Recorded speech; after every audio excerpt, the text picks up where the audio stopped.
இந்த ஜிம்முக்கு வந்து கரெக்டா போகல.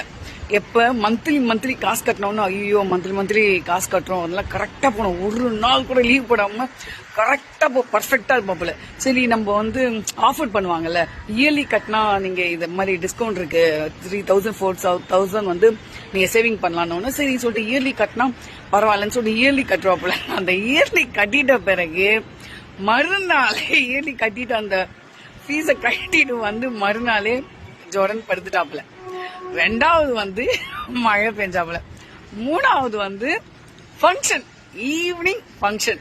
அதுவும் என்னன்னு கேளுங்க, பிரியாணி. அந்த மாதிரி ஃபங்க்ஷனா வருது. தவிர்க்க முடியுமா? என்னதான் ஜிப்பாய்ஸா இருந்தாலும் பிரியாணி ராஜா, அதை காட்டுக்கே ராஜான்ற மாதிரி தவிர்க்க முடியாத சூழ்நிலை. நான் அது ஏறி கட்டிட்டு வேற மாதிரியாவும் போறேன். ஒரு நாள் விடாவும் போவேனாப்புல. பாப்போம் எப்படி போறாங்க நீங்க.